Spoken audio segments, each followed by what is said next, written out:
¿Qué tal, amigos? ¿Cómo están? Hoy, miércoles 18, estamos transmitiendo en vivo desde, con parte del Ministerio de Palabra Viva, este tiempo que dedicamos para compartir con ustedes una reflexión, un tema que confío yo, es de interés, será de interés, y al servir estamos tratando de aportar algo a la vida de ustedes.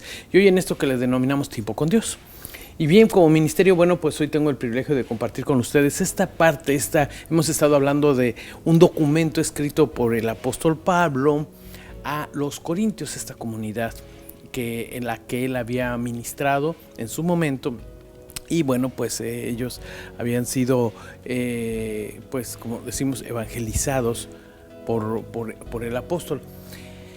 Ahora, en ese proceso también él los deja. Es una comunidad que, por el escrito, se ve que es una comunidad muy próspera, que creció muy rápido, pero que también sufre de algunas distorsiones que hoy podemos incluso todavía hoy ver en muchas congregaciones que van creciendo. Él empieza a entrar un poco los egos, el quién es mejor, quién es mayor, quién tiene más autoridad, etcétera, etcétera. Entonces esa conducta muy humana y pues también que daña mucho en última instancia la vida de una congregación, de una iglesia, y esto se distorsiona porque siempre debemos de entender que siempre hay alguien que liderea. Por eso tenemos presidentes, por eso tenemos representantes públicos. Hoy por hoy nosotros como ciudadanos necesitamos que alguien encabece o nos dirija a la nación, dirija a la iglesia. Eso es normal, eso no tiene nada. El tema en la vida, particularmente tomando la vida de la iglesia, es que el que está como líder tome un papel ya protagónico en el que tú asumes ese liderazgo, tú lo tomas y ya no Dios. Recuerden que somos simplemente administradores de lo que Dios nos da.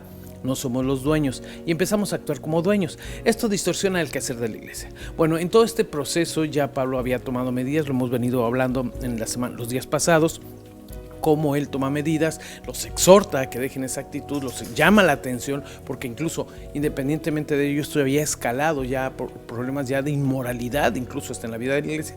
Imagínense cómo se había ya distorsionado todo esto. Ahora, la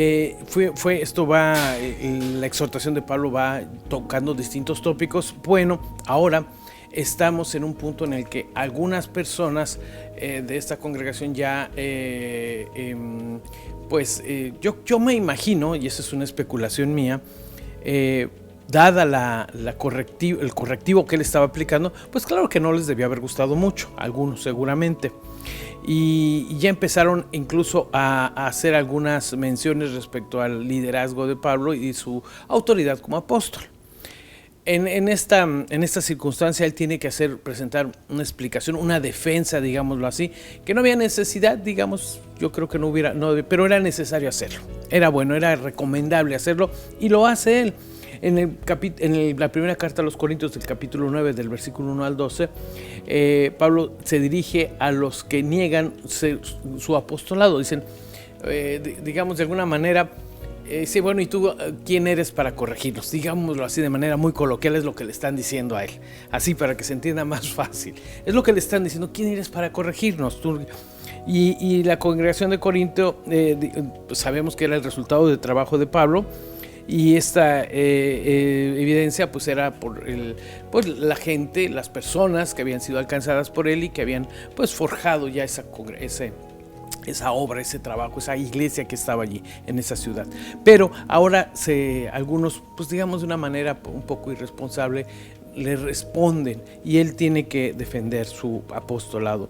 Dice, no me negarán ustedes que yo tengo la libertad y los derechos de un apóstol, pues he visto a Jesús nuestro Señor y ustedes mismos son los resultados de mi trabajo en la obra del Señor. Versículo 2 dice, pues puede ser que para otros yo no sea apóstol, pero para ustedes sí lo soy, porque el hecho de que ustedes estén incorporados al Señor prueba que es verdad lo que soy. Esta es mi respuesta a los que me critican. Tenemos todo el derecho de recibir comida y bebida y también de llevar con nosotros una esposa cristiana, como hacen los otros apóstoles y los hermanos del Señor y de los hermanos del Señor y Cefas. ¿O acaso Bernabé y yo somos los únicos que no tenemos derecho a que la comunidad nos mantenga? Es una pregunta que le hacía. Aquí cabe señalar que también hay una enseñanza muy importante en la Escritura, donde las mismas Escrituras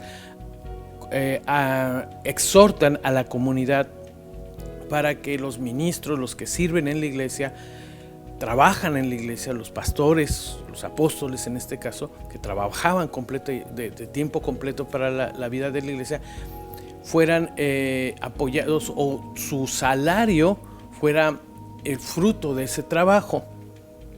Así que esto no tenía que ser visto como algo incorrecto.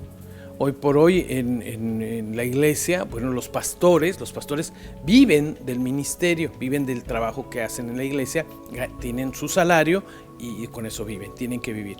Hoy nosotros tenemos, desgraciadamente, en nuestra cultura latinoamericana particularmente, tenemos mucho la idea muy preconcebida de que el pastor tiene que vivir, digamos, de lo que le sobra a los creyentes de la iglesia para que él subsista, o tiene que tener un ingreso mínimo. A lo mejor le va a decir, bueno, es que tú eres pastor y lo estás diciendo por eso.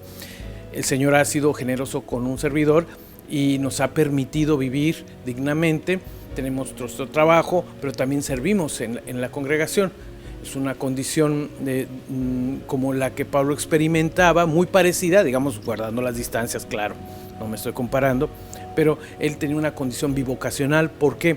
Porque él sabía coser casas o serían como casas de campaña, digámoslas así, que eran los que se usaban en su tiempo, y él trabajaba haciendo eso y lo vendía, y de eso subsistía. Aparte, cuando a veces la iglesia le daba alguna ofrenda, la recibía y también le ayudaban a su subsistencia.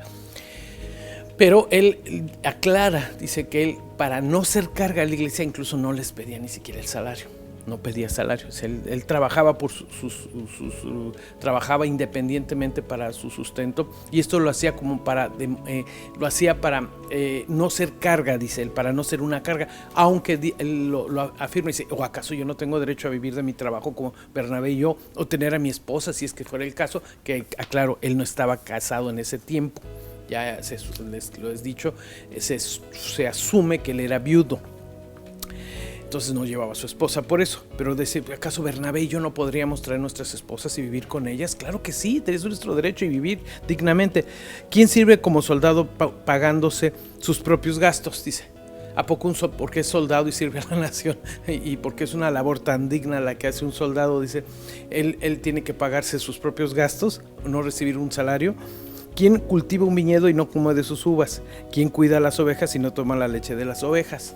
O sea, tú vives de tu trabajo, entonces el que trabaja para el Señor también tiene que tener una remuneración digna de parte de la iglesia para subsistir para los pastores.